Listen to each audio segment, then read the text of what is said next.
All right, on this episode of Bowks Talking Bouts, got to give a big shout out to the sponsors as always, Sovereign Extract, so you can check them out for some great CBD oils, as well as a variety of THC, CBD cartridges, and the like. Also, a big shout out to USG Canada, putting out great apparel for boxers, MMA fighters, and for fans alike. And we've got a big card going. It's happening on October the 30th. Taura MMA 11 is going on, and we've got a very key fight going on between Pedro Souza and Jesse Arnett. And I've got Big Cat on the show right now. How's your day going so far there, Jesse? Hey, brother, I'm doing good. Thanks for having me. And yeah, that's short notice, and pick that up, and here we are. Yeah, and I'm wondering how you feel heading into this one because, like, I'd seen you had that, grappling competition in August, but this fight being kind of short notice. So, how would you characterize the, I guess, preparation? Like, you always seem like a guy that's in there and, working on things, but, like, how has the, I guess, training been leading into this one? Um, it's funny you say that because, yeah, I think that's one of my best weapons is that I like to come prepared and put a nice, good camp in. You also mentioned I did have the grappling contest a month and a bit ago there now. So I wasn't completely out of the gym, but in no means did I get a training camp for this. We've pretty much got the contract 4 days ago. Found out about it 7 days ago, and I've been working a lot the last month. But with my experience, and I went to the gym. I went to Beaumont Boxing. I boxed Devin Ready 6 rounds, put an okay pace together. Wasn't dead after, you shouldn't be able to just box 6 rounds without building up to that. Like, it's tough. You can, but. So I didn't feel too bad, and then the grappling came back right away, and then my weight, I'm just a little heavy right now, that's it.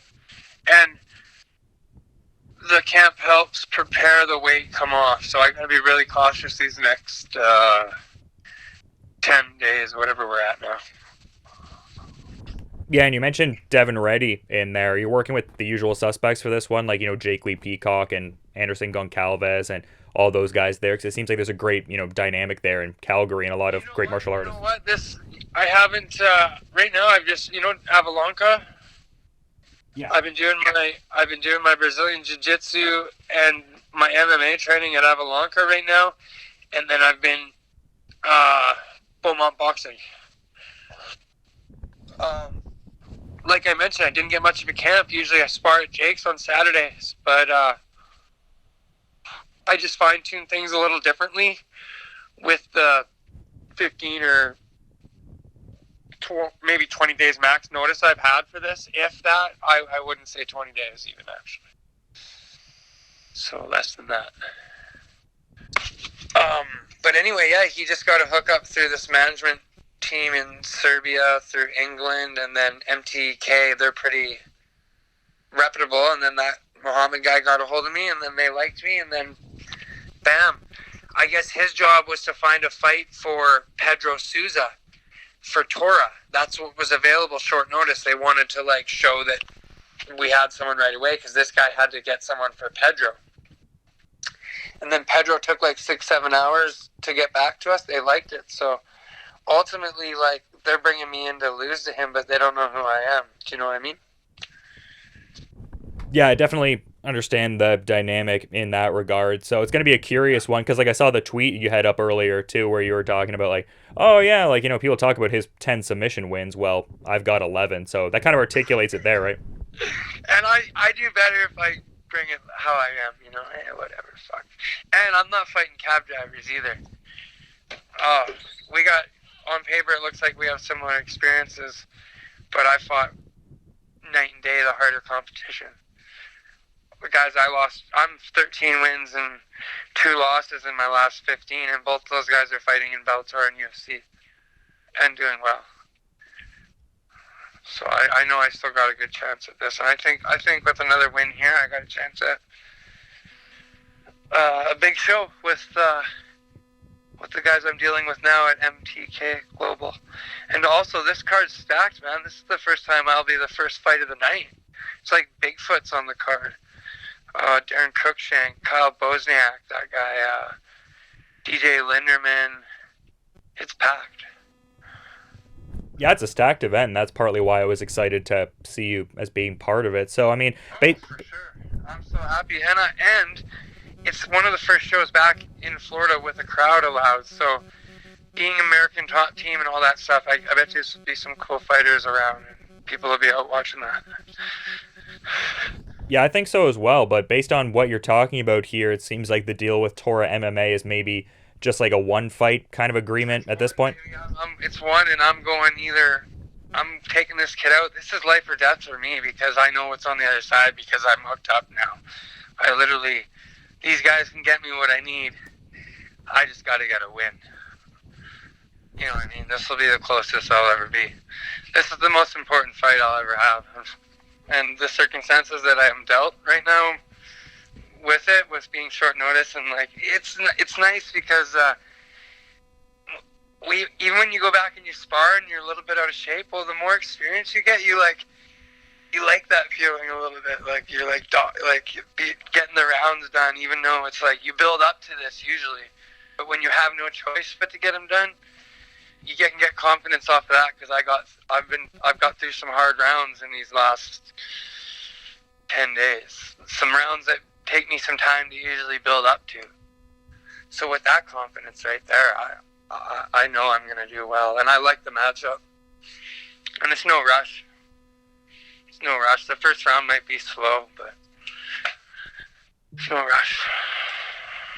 And I kind of wanted to touch on it too, because like you mentioned, you know, MTK Global and kind of working with those guys, and obviously you having like the professional boxing experience to your credit as well. Like I imagine you understand like just how big of players they are in the sphere. So like, how did that all get going? Like, did they reach out to you a little bit ago and get things rolling? Because that's a great look. That's what's crazy is I didn't realize how big they were either. But my friend Greg, the one who's trained everywhere, it's his friend hookup in Serbia. That's how they get all their guys into UFC and Bellators, through this guy.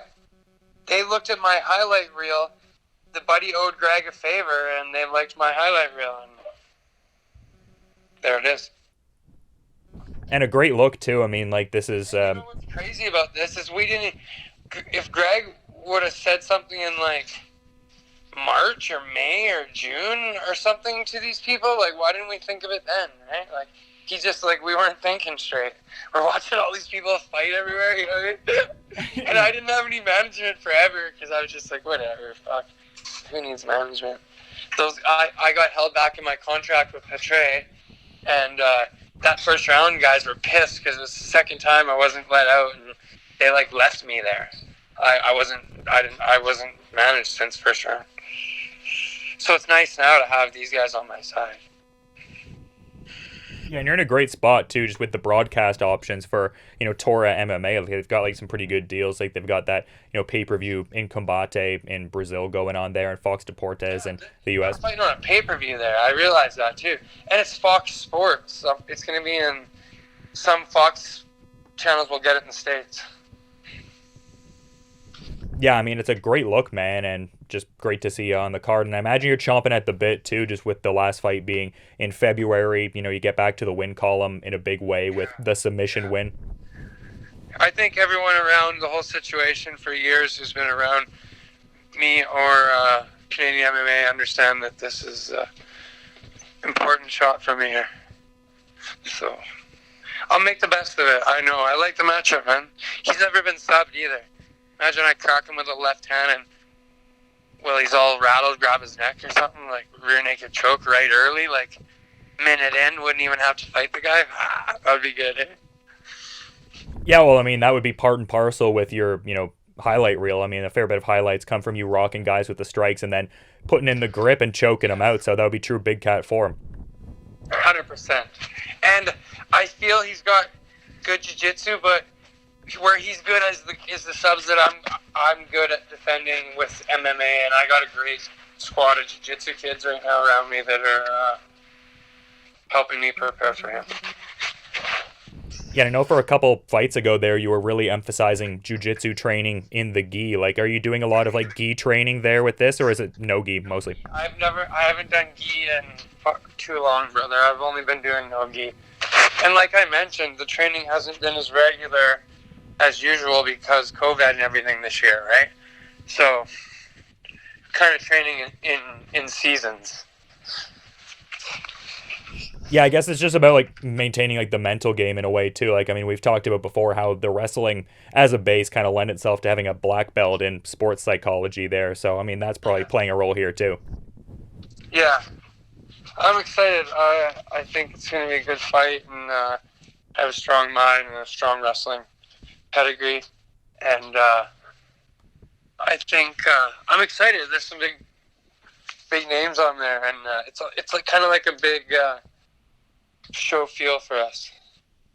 And it's just like literally me, my girlfriend, and Curtis DeMarce are going down. Like 3 people. That's it. I can only have one person corner me. Even. Well, it sounds like a great group of people. Like, I mean, obviously some restrictions for sure, but it seems like you're making the most of it, no doubt. And I was seeing a tweet you put out in August there where you were saying you were fighting under the lights at 14 years old in Abbotsford. So you're kind of used to the pressure and the lights being on you anyway. That's awesome. You know what? I respect you, Dylan. You follow all this shit, man. You're pro wrestling ain't the same anymore, man. I miss the old days. It's different now. But yeah, I'm interested. I've never seen their cage, or I've seen highlights. It doesn't look like, I don't know what's going on. Do you know much about the organization? I admittedly, Hannon Barrow, Paul Harris, like a lot of people, and I'm not getting paid. I'm getting paid, but I'm not getting paid no big money, right? So like they must be giving Bigfoot and those guys some decent money.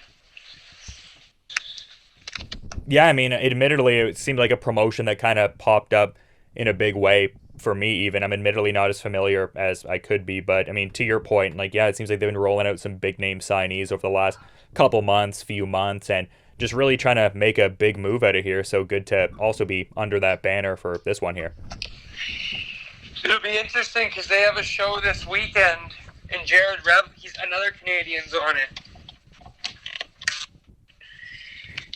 Yeah, I spoke to him actually about that, and yeah, it's just great to see the Canadian representation on a card like that. I mean, both of you guys are killer fighters for sure, but I mean, I want to be, mindful of the time and everything like that. I always appreciate talking, but I understand you probably have a busy schedule, so is there anything you'd like to perhaps add as a parting thought as we're wrapping up here, Jesse? I'm just excited to get in there and compete, and this will be I had the MMA fight in February, I had the grappling match. Like, in my eyes, I'm 2-0. I'm about to be 3-0 this year when people aren't even getting a chance to compete. So I'll take this opportunity on short notice, and I have to do what I can. I have to make the best of this. I think I can finish this kid. I got to be smart, but I know I win the fight. It's going to be a killer tilt, and I love hearing the laser focus heading into this one. Makes me even more excited for this October 30th fight. Taura MMA 11, people can check that one out. A great tilt between Pedro Souza and Jesse Arnett. Always great talking to you, Jesse. Best of luck with the remaining part of the preparations leading into this one, and just have a good rest of your day, too. Awesome. Thank you for everything, and make sure if you put out the article or whatever, thank those guys at MTK Global, my management. Yeah, big shout out to that group. Yeah, no doubt, man. But again, like I said, I really appreciate the time. Always good catching up with you, and just really looking forward to the fight. Have a good one. Awesome, brother. Chester.